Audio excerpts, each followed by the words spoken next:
ஓம் சைராம், ஜெய் சைராம். என் அன்பின் பிரியமே, இந்த உலகமே ஒன்று திரண்டு உனக்கு எதிராக துன்பம் இழைக்க முயற்சி செய்தாலும் உன் அப்பா உனக்கென எழுதியது மட்டும்தான் உன்னை வந்து சேரும் என்பதை நீ உறுதியாக நம்பு. சரணாகதி என்றால் என்ன என்பதை நான் உனக்கு கூறுகிறேன். நான் ஒரு உதாரணத்தை உனக்கு சொல்கிறேன் கேள். 2 நபர்கள் இருக்கிறார்கள். முதல் நபர் நன்றாக உழைத்து சம்பாதித்து பணம் வைத்து கொண்டு இருக்கிறார். 2வது நபரோ ஒரு பரம ஏழை, பிச்சைக்காரர் என்று கூட வைத்துக்கொள்ளலாம். இருவரும் ஒரு பெரிய கடைக்கு சாப்பிடுவதற்கு தின்பண்டங்கள் வாங்க செல்கிறார்கள். முதல் நபர் வாங்கிய பொருளுக்கு பணம் கொடுக்க வேண்டும். அவர் பணம் கொடுக்க முயலும் பொழுது தன்னிடம் ஒரு 100 ரூபாய் குறைவாக இருப்பதை உணர்ந்தார். இப்பொழுது முதல் நபர் 100 ரூபாய் குறைவாக இருப்பதாக கடைக்காரிடம் சொல்ல முடியாமல் சுய கௌரவம் தடுக்கின்றது. அதனால் அவருக்கு தனக்கு வேண்டிய பொருளை வாங்க முடியாமல் திரும்புகிறார். இப்பொழுது 2வது நபர் கடைக்காரரிடம் கேட்கிறார். எப்படி கேட்கிறார்? ஐயா, என்னிடம் பணம் இல்லை, சம்பாதிக்கும் திறமையும் இல்லை, பசி காதை அடக்கின்றது, கொஞ்சம் ஏதாவது சாப்பிட கொடுங்கள் என்று பிச்சை கேட்டால் கடைக்காரர் எதையாவது எடுத்து 2வது நபர் பசியார கொடுப்பார். அந்த பிச்சைக்காரருக்கு ஏதாவது வேலையோ வேறு ஒரு நல்ல வழியையோ சொல்வார். இப்பொழுது புரிகிறதா? நம்முடைய சுய கௌரவத்தை களைந்து இயலாமையை ஏற்றுக்கொண்டு இறைவனிடம் கையை உயர்த்தி என்னை ஏற்றுக்கொள் என்று கேட்டால் நிச்சயம் இறைவன் ஏற்றுக்கொள்வார். இதைத்தான் சரணாகதி என்று சொல்கிறோம். சரணாகதியின் மேலும் ஒரு முக்கிய அம்சம் என்ன தெரியுமா? நாம் இறக்கும் தருவாயில் மனதில் என்ன நினைத்து கொண்டு இருக்கிறோமோ அதுவாகவே பிறப்போம் என்பது வேதத்தில் கூறப்பட்டுள்ள உண்மை. இது பல புராணங்களில் நிரூபிக்கப்பட்டு இருக்கிறது. மரண தருவாயில் நம்முடைய உபாதைகளும் கருமாக்களும் நம்மை இறைவனை நினைக்க விடாது. அப்பொழுது நம்மால் இறைவனை அடைவது சாத்தியமில்லாமல் போகும். சரணாகதி செய்துவிட்டால் நாம் மறந்தால் கூட நாம் இறக்கும் தருவாயில் நம்மை ஞாபகத்தில் வைத்துக்கொண்டு நம்மை கரையேற்றி விடுவார் நாராயணன். இது ஒரு சரணாகதியின் முக்கிய அம்சமாகும். என் தங்கமே, உன் வாழ்க்கையை நல்லதொரு வாழ்க்கையாக மாற்றக்கூடிய சக்தி உன் எண்ணத்திற்கு உண்டு. அதனால் நீ நல்லதை மட்டுமே நினை. சோதிக்கப்பட்ட மனிதன் பிறகு பலருடைய மரியாதைக்கும் உரியவனாகிறான். அதனால் நல்லவனை மிக நல்லவனாக்குவதற்கு வேதனைகளையும் சோதனைகளையும் இறைவன் தொடர்ந்து வழங்குவார். எத்தனை கஷ்டங்கள் வந்தாலும் இறைவனுக்கு நன்றி சொல்வதை மட்டும் மறக்காதே, நிறுத்தாதே. உன்னை பக்குவப்படுத்துவதற்கே கஷ்டங்கள் வந்துள்ளன. இறைவன் திருவடியை இறுக பற்றிக்கொள். துன்பங்கள் அனைத்தும் பனி போல விலகும். உன் தந்தை நான் இருக்க வீணான பயம் எதற்கு உனக்கு? உன் பயிற்சி மற்றும் முயற்சிகளில் எந்த குறையும் இல்லை. ஆனால் உனக்கான காலம் பொருந்தி வருவதில்தான் சில தாமதங்கள் தென்படுகின்றன.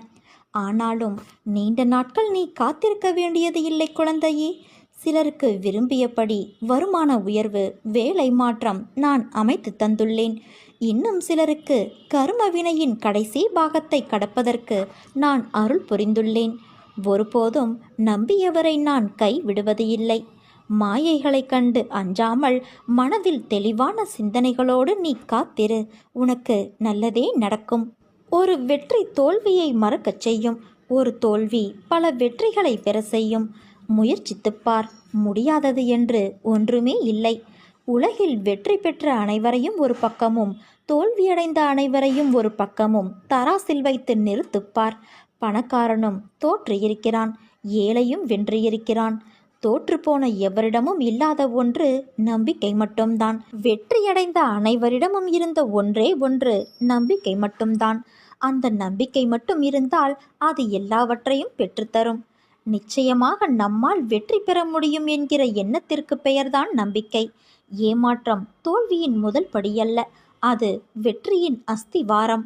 நீயும் வெற்றியடைவாய். நீ நம்பிக்கையோடு இரு என் குழந்தையே. இன்றைய காலகட்டத்தில் பிரிவுகள் சாதாரணமாகிறது. வாக்குவாதங்களை தவிர்க்க முயற்சி செய். சொன்ன சொல்லையே பிடித்து கொண்டு தொங்காதே. கோபம் அதிகமானால் பேசுவதை தள்ளி வை. பேச்சுக்கள் அதிகமானால் நீ மௌனத்தை கையில் எடு. செய்த தவறை காலம் முழுதும் சுட்டிக்காட்டி நோகடிக்காதே குழந்தையே. நானும் தவறுகளிலிருந்து பாடம் கற்றுக்கொண்டேன் என்று ஒத்துக்கொள். மன்னிப்புகளை வழங்க எப்போதும் மறுக்காதே. விருந்தினர்களை மனமகிழ வரவேற்க பழகிக்கொள். நன்றிகளை கூற நொடி நேரமும் காலதாமதம் செய்யாதே. என் தங்கமே, பொறாமையை நீ வெல்ல வேண்டும். பொறாமை என்கின்ற வேண்டாத குணத்தை பொறுத்தவரை நமக்கு எந்த விதமான லாபமோ நஷ்டமோ கிடையாது. பொறாமை என்பது இன்னொருவருக்கு கிட்டியிருக்கும் லாபம் அல்லது வளம் கண்டு தாழாமை.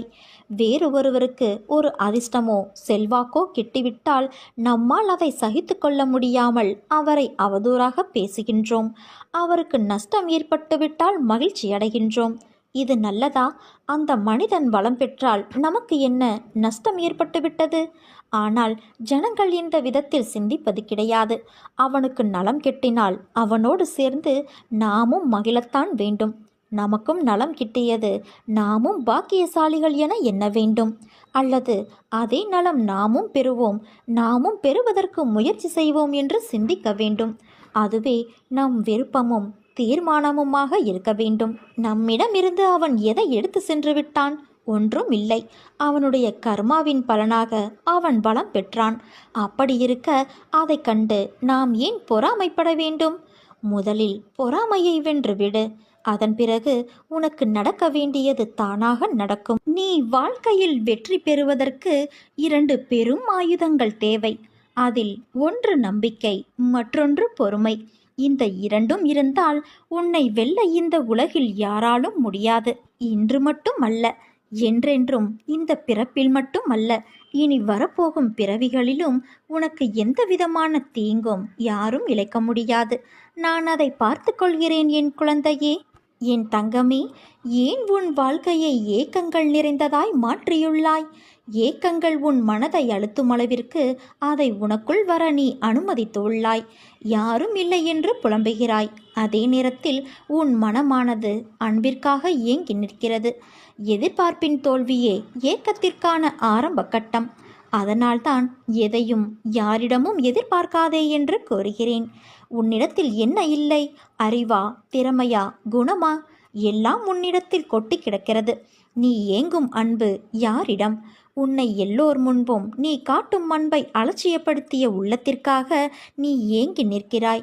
அவர்கள் உன்னை புரிந்து கொள்ளவில்லை என்று அறிந்த பின்னரும் உன் மனம் ஏக்கங்களால் புண்ணாகிப் போவதை என்னால் தாங்க முடியவில்லை. உனக்கு எது நிரந்தரம் என்று புரிய வைப்பதற்கு சில நிகழ்வுகளை உன் முன் நிறுத்தினேன். ஆனால் எவ்வளவு ஆழமாக இருந்ததால் உன் மனம் காயப்படுகிறது. இனிமேல் அதை உன்னிடத்தில் நான் அனுமதிக்க மாட்டேன். உன் கண்முன் போலியான அன்பு கொண்டு இருப்பவர்களை திரையிட்டு காண்பிக்கப் போகிறேன். ஒரு நாள் உன் முன் உன் அன்பிற்காக அவர்கள் ஏங்கி நிற்கப் போகிறார்கள். அது நடக்கத்தான் போகிறது என் குழந்தையே. உன் தொழிலில் நஷ்டம் என்ன செய்வது என்ற நிலையை தாண்டி நிம்மதி இழந்து எந்நேரமும் பயந்து நீ இருக்க வேண்டிய அவசியமில்லை. இனிமேல் கீழே எவ்வளவு குறைந்ததோ அதற்கு 100 மடங்கு உனக்கு உயர்த்தி உன்னை உச்சியில் ஏற்றி உட்கார வைப்பேன். முதலில் உன் வாழ்விலோ தொழிலிலோ சறுக்கல்களையும் கஷ்டங்களையும் நீ சந்தித்துள்ளாய் என்றால் நீ வாழ்வில் வெற்றியடைய தகுதியாகிவிட்டாய் என்று அர்த்தம். நீ 4 படி ஏறினால் 2 படி சறுக்கும் என்ற வாக்கியத்தை தெளிவாக உன் கவனத்தில் ஏற்றிக்கொள். உன் 2 படி சறுக்கல் 4 படி முன்னே செல்ல அதை தாங்கும் சக்தியாய் 2 படி இப்போது பின்னே வைத்துள்ளாய். அது தோல்வி இல்லை. வெற்றி பெற்றவருக்கு தன் உழைப்பின் அருமை புரியும். ஆனால் பல தோல்விகளை பார்த்து பிறகு வெற்றி பெற்றவர்களுக்குத்தான் உழைப்பின், வாழ்க்கையின் அர்த்தம் புரியும். நீ நிச்சயம் அர்த்தங்களின் சங்கமமாய் திகழப்போகின்றாய். வாழ்க்கையில் எல்லாம் சரியாகிவிடும். நீ எதற்கும் கலங்காதே. உன்னோடு உன் தந்தை நான் இருக்கிறேன். நீ ஜெயமாக நல்ல ஆரோக்கியத்தோடு எல்லா செல்வங்களையும் பெற்று சீரும் சிறப்புமாய் வாழப்போகிறாய். உன் கடந்த கால வாழ்க்கையை நீ அறிய விரும்பினால் உன் தற்போதைய நிலையை பார். உன் எதிர்கால வாழ்க்கையை நீ அறிய விரும்பினால் உன் தற்போதைய செயல்களை பார். நீ என்னை பார்க்கும் இந்த நொடியிலேயே உன்னுடைய கஷ்டங்கள் எல்லாம் மறையப் போகின்றது. விரைவில் மகிழ்ச்சியான சம்பவம் ஒன்று உன் வீட்டில் நடக்கப் போகிறது. என் வாக்கு நிச்சயம் பலிக்கும் என் குழந்தையே.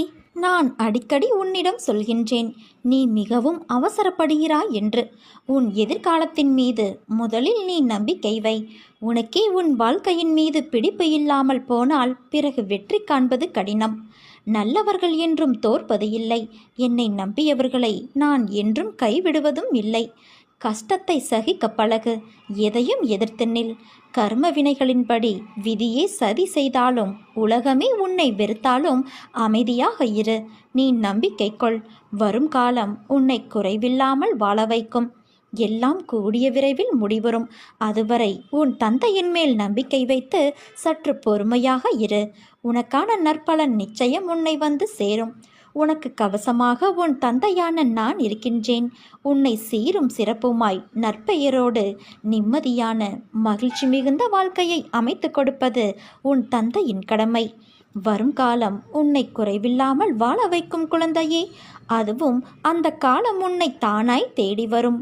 உன்னை சுற்றி என்ன நடக்கிறது என்பதை உணர்ந்து கொள். அது புரியாமல் கேட்பவற்றையெல்லாம் செயல்படுத்தி வாழ்வில் உச்சநிலையை அடைந்து விடலாம் என்று நினைக்கின்றாய். அது சரியா தவறா என்று ஆராய்ந்து பார்க்க கூட ஏன் மறுக்கிறாய்? எதையும் தீர்க்கமாக அறிந்து கொள்ளாமல் வெளித்தோற்றத்தை மட்டுமே வைத்து இப்படி கற்பனையில் லயித்து கொண்டு இருக்கிறாயே. நீ ஆசைப்படுவதை நான் குறை கூறவில்லை.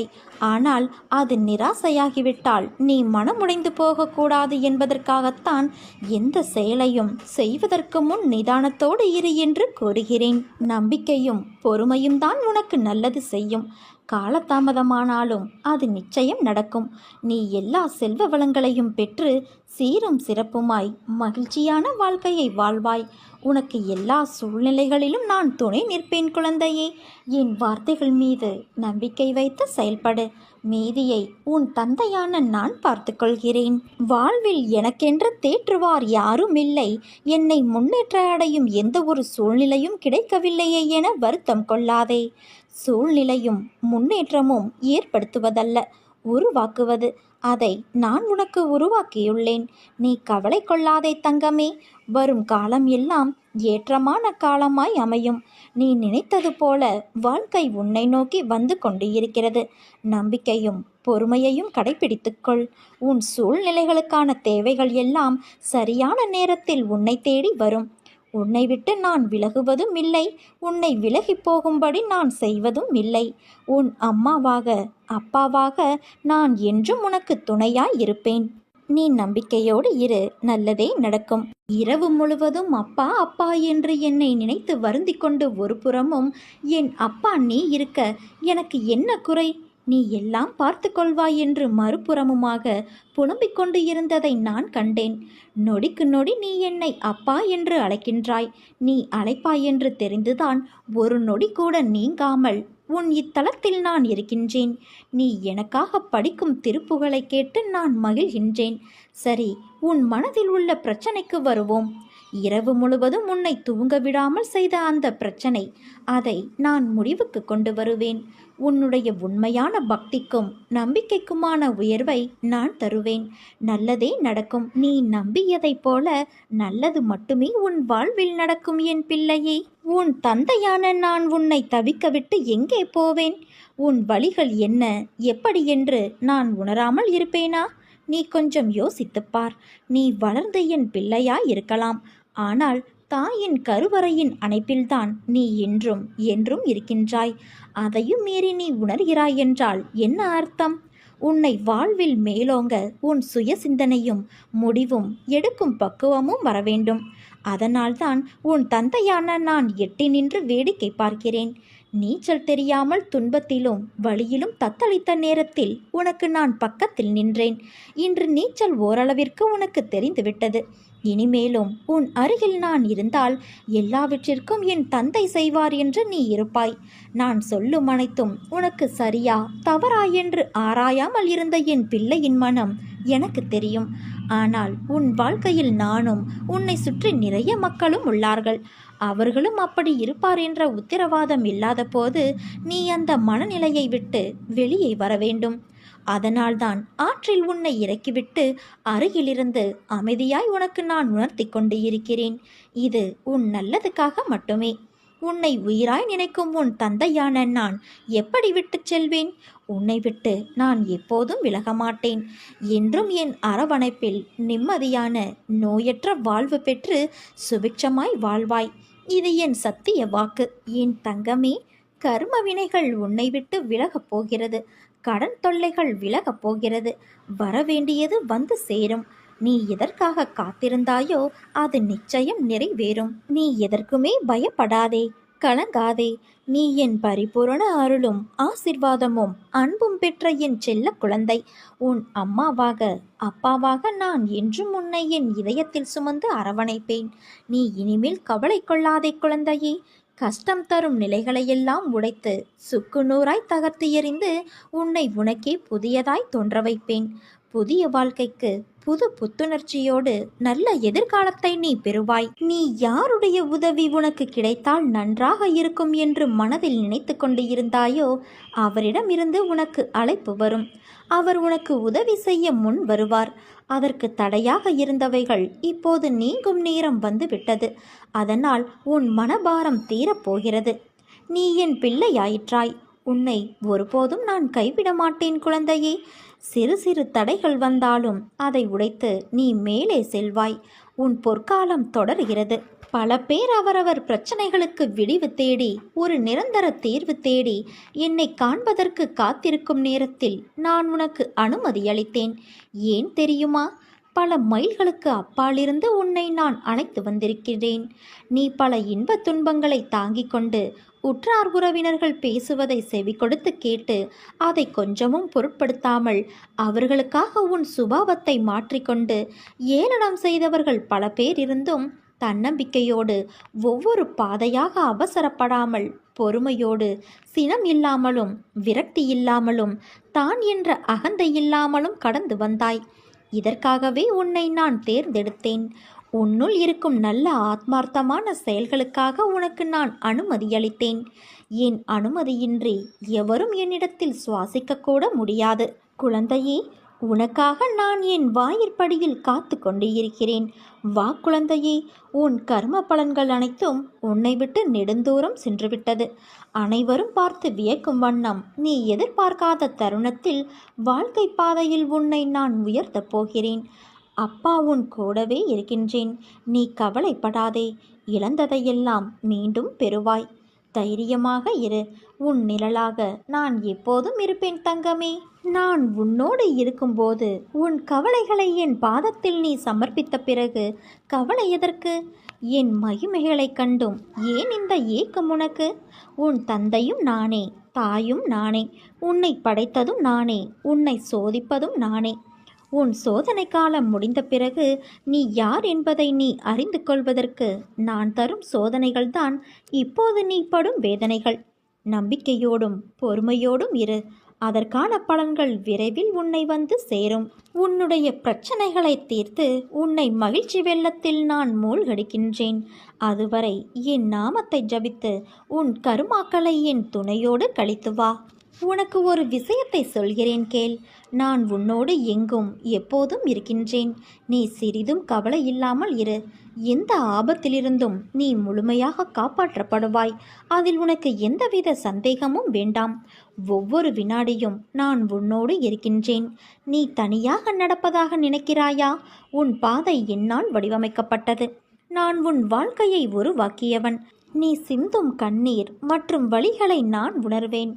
நானே மருந்தாகவும் நானே உன் படைப்பாளியாகவும் இருக்கின்றேன்.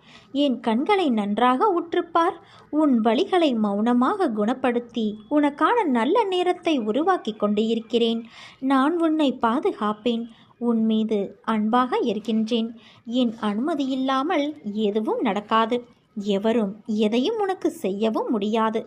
நானும் எந்த தீங்கையும் உனக்கு செய்ய விடமாட்டேன் குழந்தையே. பொறுத்ததுதான் பொறுத்தாய். இன்னும் சில நாட்கள் மட்டும் பொறுத்திரு. உனக்கு நல்லது நிச்சயம் நடக்கும். உன்னோடு உன் தந்தையான நான் இருக்கிறேனே.